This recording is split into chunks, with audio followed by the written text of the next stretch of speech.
Kembali lagi dengan aku, Fadia Putri, Audifasa dari tingkat 2 Fakultas Ekonomi dan Bisnis. Di video kali ini, aku akan menjelaskan materi tentang budaya manajemen pengetahuan organisasi. Mau tahu pembahasan lebih lanjutnya? Jangan kemana-mana, tonton videonya sampai akhir ya.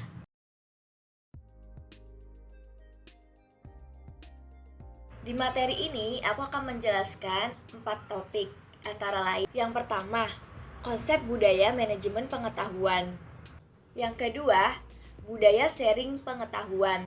Yang ketiga, unsur budaya sharing pengetahuan.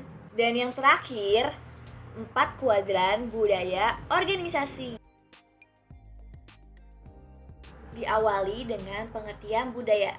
Apa sih kira-kira arti budaya? Yang pertama, menurut Edward Bird, bahwa budaya memiliki makna teknografis yang luas meliputi ilmu pengetahuan, keyakinan, seni, moral, hukum, adat istiadat, dan berbagai kemampuan dan kebiasaan lainnya yang diperoleh sebagai anggota masyarakat.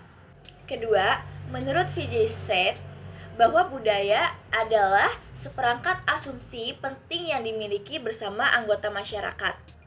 Dan yang ketiga, menurut Edgar Huskin, mendefinisikan budaya sebagai pola asumsi dasar yang diciptakan, ditemukan, atau dikembangkan oleh kelompok tertentu sebagai pembelajaran untuk mengatasi masalah adaptasi eksternal dan integrasi internal yang resmi dan terlaksana dengan baik.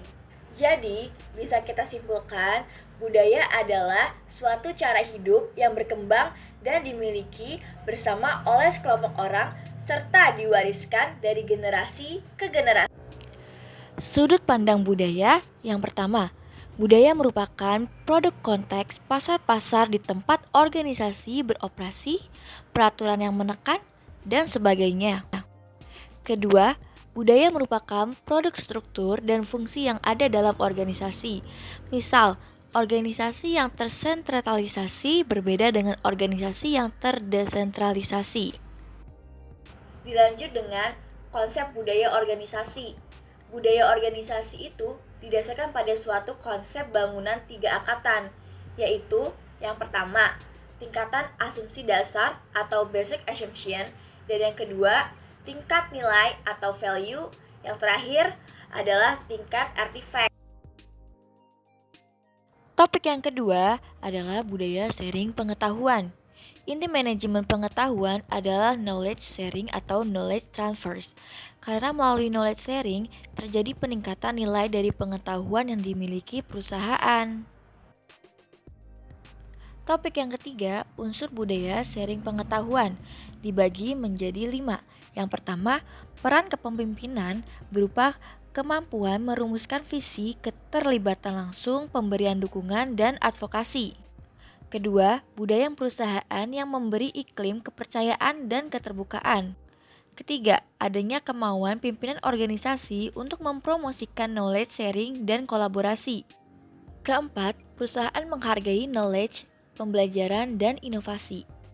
Kelima, kemampuan organisasi dalam mengeksekusi proses transformasi dengan mulus dan efektif menurut Tobing 2007.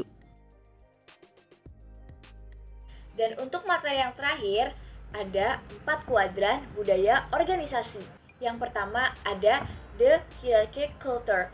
Jenis organisasi ini merupakan garis wewenang, pengambilan keputusan jelas, peraturan dan prosedur standar, pengendalian dan mekanisme akuntabilitas dinilai dan dihargai sebagai kunci untuk sukses. Kedua, the market culture.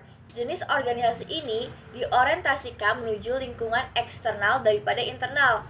Fokusnya pada transaksi dengan konstituen eksternal mencakup pemasok, pelanggan, kontraktor, dan pemegang lisensi. Ketiga, the clan culture. Jenis organisasi ini mirip dengan keluarga besar. Nilai dan tujuan yang dibagi, kesatu paduan, kepribadian, partisipatif, dan rasa kebersamaan yang diserap. Karakteristiknya adalah kerja tim, program keterlibatan pegawai dan komitmen institusi pada pegawai. Dan yang keempat, the advocacy culture. Asumsi jenis organisasi ini memandang bahwa inovatif dan memelopori inisiatif adalah membawa sukses organisasi ini, terutama dalam mengembangkan produk atau program baru dan jasa baru. Penjelasan tadi bisa kita simpulkan bahwa secara keseluruhan ada jenis budaya tertentu yang mungkin cenderung paling ditekankan dalam organisasi sesuai dengan yang dirasakan oleh para anggota organisasi pada saat itu ataupun sesuai dengan tuntutan kebutuhan institusi pada masa yang akan datang.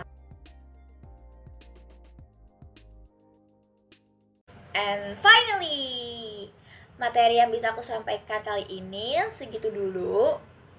Untuk saran dan kritiknya, kalian bisa komen di bawah. Jangan lupa buat like, comment, and subscribe. Bye-bye. See you next video.